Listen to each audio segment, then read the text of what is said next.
नमस्कार दोस्तों, मैं एडवोकेट रानी आपका चैनल पर स्वागत करती हूँ। आई होप आप सब लोग बहुत अच्छे होंगे।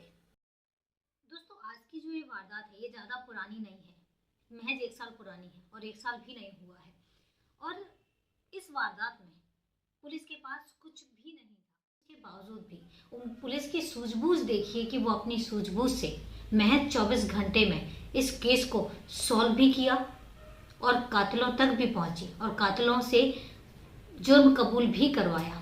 तो दोस्तों, क्या है ये वारदात? चलते हैं आज की वारदात पर। लेकिन वारदात शुरू करो उससे पहले यही कहना चाहूँगी कि अगर आप अपने इस परिवार में नए हैं तो चैनल को सब्सक्राइब जरूर करें। इसके अलावा बेल आइकन जरूर प्रेस करें फर्दर नोटिफिकेशन के लिए। और इसके साथ ही अगर आपकी वारदात के बारे में या चैनल के बारे में कोई भी राय है तो कमेंट बॉक्स में जाके कमेंट करके जरूर बताएं। और सवाल जवाब का सिलसिला वीडियो के लास्ट में, तो वीडियो के लास्ट तक जुड़े रहें।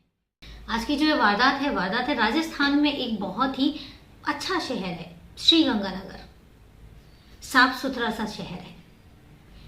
आज की जो वारदात है ये श्रीगंगानगर की है। श्रीगंगानगर में पुरानी बस्ती एक एरिया है। पुरानी बस्ती एरिया का जो पुलिस स्टेशन है वहां पर सुबह सुबह 7 बजे के समथिंग एक कॉल जाता है 18 दिसंबर 2022 को। और जो कॉलर था वो बताता है कि यहाँ पे पुरानी बस्ती में एक प्लॉट है, खाली प्लॉट, जो सुभाष खटीक है उसके घर के पीछे एक खाली प्लॉट है। वहां पे एक टंकी है, उसमें आग लगी हुई है, लेकिन उसकी जो स्मेल है वो प्लास्टिक की स्मेल नहीं है, स्मेल बहुत गंदी है। तो कुछ ऐसा है जो सस्पिशियस है। जब पुलिस वालों को ये चीज पता लगती है तो पुलिस फौरन हरकत में आती है और मौका वारदात पर पहुंचती है। मौका वारदात पर पहुंचने से पहले पुलिस को पता था कि आग लगी हुई है, टंकी है और स्मेल जो है वो नॉर्मल नहीं है। तो वो फायर ब्रिगेड को भी फोन करती है और वो भी मौका वारदात पर पहुंचती है। आग पर काबू पाया जाता है और जब टंकी के अंदर देखा जाता है तो उसमें एक लाश है जो जल रही थी। अब लाश को भी बुझाया जाता है, जैसे तैसे करके आग जो है बुझाई जाती है। तो देखा जाता है कि लाश जो है वो ऑलमोस्ट आधी जल चुकी है। अब पुलिस उस लाश को बाहर निकालती है और निकालने के बाद देखती है कि जो उसके हाथ पैर हैं वो एक लोहे की जो तार होती है उससे बंधे हुए हैं। तो पहली ही नज़र में ये चीज़ समझ में आ रही थी कि जो ये मैटर है ये कत्ल का मैटर है। किसी ने मर्डर करके और यहाँ पे लाके इसको जलाया है। अब पुलिस जो है उस लाश को कब्जे में लेती है और देखती है कि कहीं कोई आइडेंटिटी तो नहीं है उसकी पॉकेट में या उसके कपड़ों में। तो कोई भी आइडेंटिटी नहीं निकल के आती। अब पुलिस क्या करती है, बॉडी को जो है वो पोस्टमार्टम के लिए भेज देती है। इसके साथ ही उनकी शिनाख्त जो है वो शुरू हो जाती है। अब आसपास के एरिया में ये पता किया जाता है कि कहीं कोई व्यक्ति मिसिंग तो नहीं है, लेकिन कुछ भी पता नहीं चलता। फिर पूरे पुलिस थाने में उस लाश की जो फोटो है, उस लाश की फोटो पूरे श्रीगंगानगर में सर्कुलेट करवाई जाती है। और इसके साथ ही पूरे श्रीगंगानगर में जो भी आसपास के एरिया है वहाँ पे ये न्यूज़ सर्कुलेट करवाई जाती है। तब पता चलता है कि एक शख्स है जो कल रात से मिसिंग है और वो शख्स है वीरेंद्र सिंह। अब पुलिस जो है वो वीरेंद्र सिंह का जब पता लगता है कि वीरेंद्र सिंह लापता है तो वो उनके घर पर पहुंचती है। एड्रेस पता करने के बाद जब घर पे पहुंचती है तो पता चलता है कि उसके जो घर वाले हैं वो तो कल रात से ही उसको ढूंढ रहे हैं।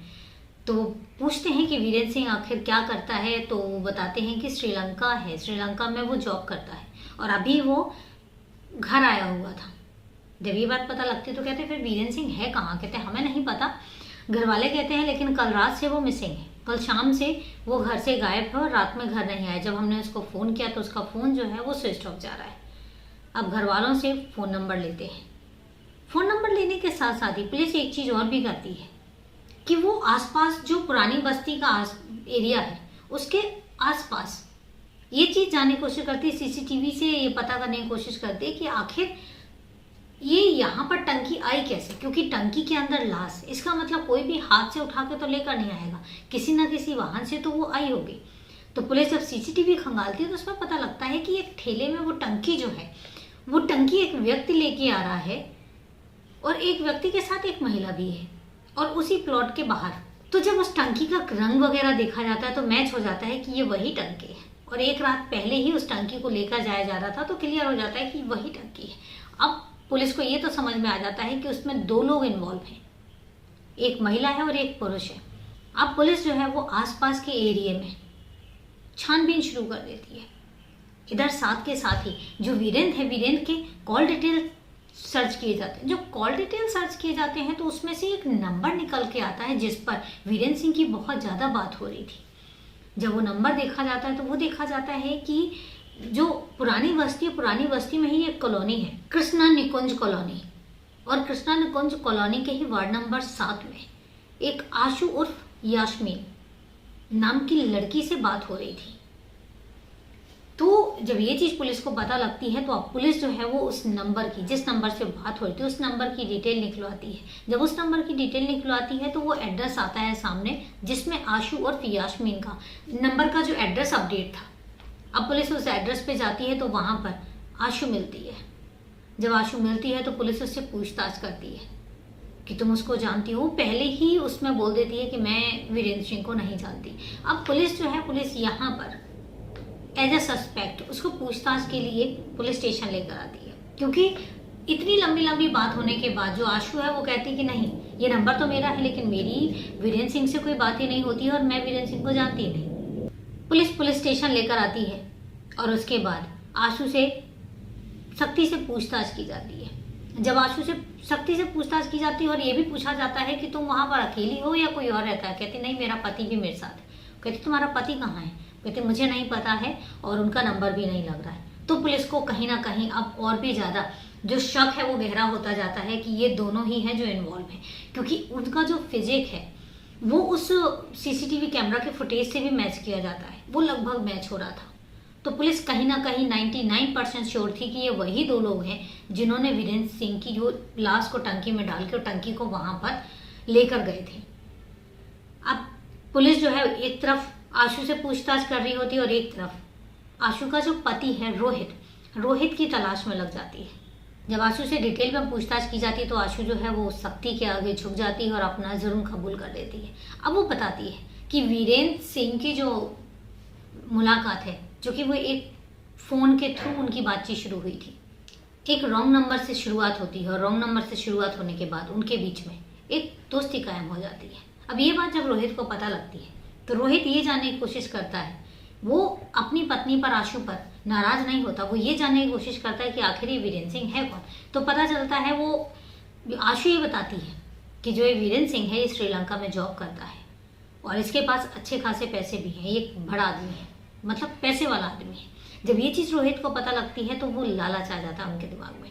अब जब अभी तो सिर्फ दोस्ती की बात थी, अब वो खुद आशु को कहता है कि एक काम करते हैं, इसको तुम अपने प्यार में फंसाओ और इसके बाद हम इसको ब्लैकमेल करेंगे और ब्लैकमेल करने के बाद इससे हम अच्छी खासी रकम वसूलेंगे।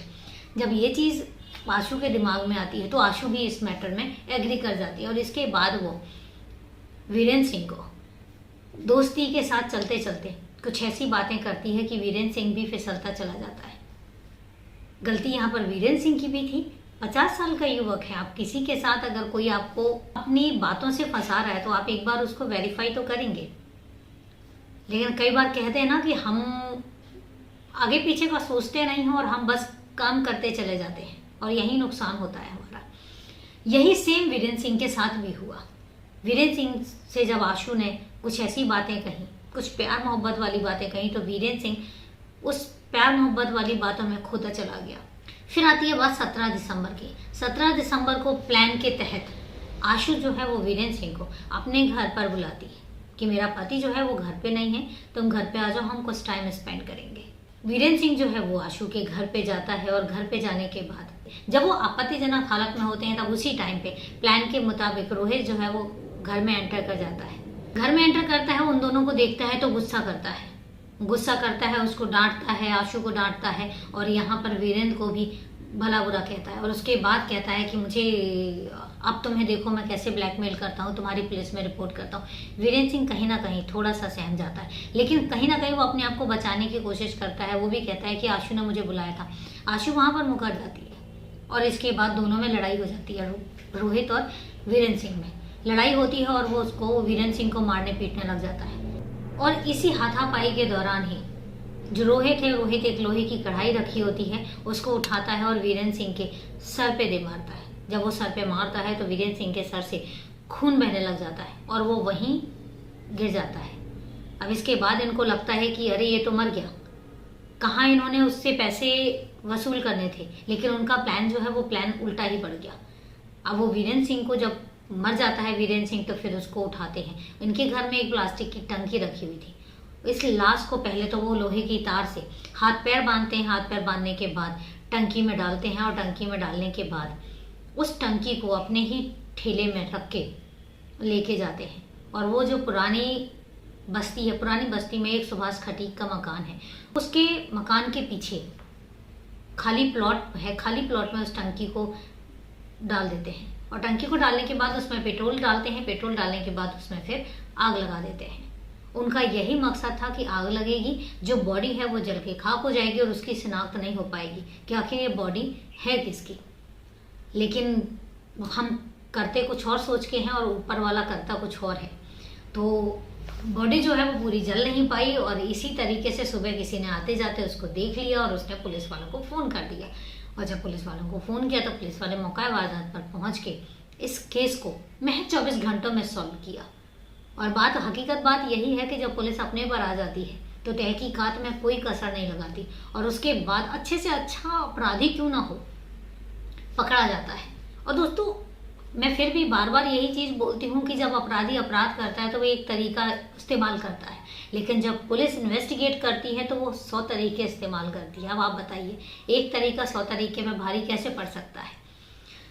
तो दोस्तों, ये थी पूरी वारदात, और वारदात बताने के पीछे मेरा सिर्फ मकसद ये है कि मेरा मकसद सिर्फ बताना ही नहीं, बचाना भी है। क्योंकि हकीकत बात ये है, क्राइम हो चुका है, आप क्राइम को बदल नहीं सकते, लेकिन क्राइम से हम बहुत चीज़ें सबक ले सकते हैं। क्योंकि हकीकत ये है, मेरे आपके और क्राइम के बीच में फासला सिर्फ इतना ही है कि हम सतर्क कितने हैं, हम सावधान कितने हैं। सतर्क रहिए, सावधान रहिए। तो ये तो थी दोस्तों पूरी वारदात के बारे में आपकी क्या राय है, कमेंट करके जरूर बताइएगा। वारदात खत्म करूं उससे पहले हमारे सवाल जवाब का सिलसिला। कल के वीडियो मैंने आपसे एक सवाल पूछा था, और मेरा सवाल था कि हमने गार्डन बहुत सारे देखे, लेकिन एक गार्डन है रॉक गार्डन, फेमस गार्डन है, जीके के क्वेश्चंस में हमेशा आता है। वो गार्डन कहाँ पर स्थित है? तो इसका जवाब है Chandigarh, the city beautiful, Chandigarh में। और इसको बनाने वाले हैं श्री नेकचंद, लेट मिस्टर नेकचंद।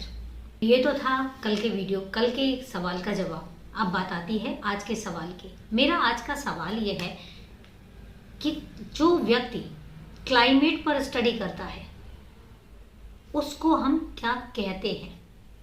सवाल बहुत सिंपल सा है, जवाब आप कमेंट बॉक्स में जाकर जरूर दीजिएगा। तो चलिए दोस्तों, आज के लिए इतना ही। मिलते हैं फिर कल एक नई वारदात में। तब तक के लिए नमस्कार, जय हिंद।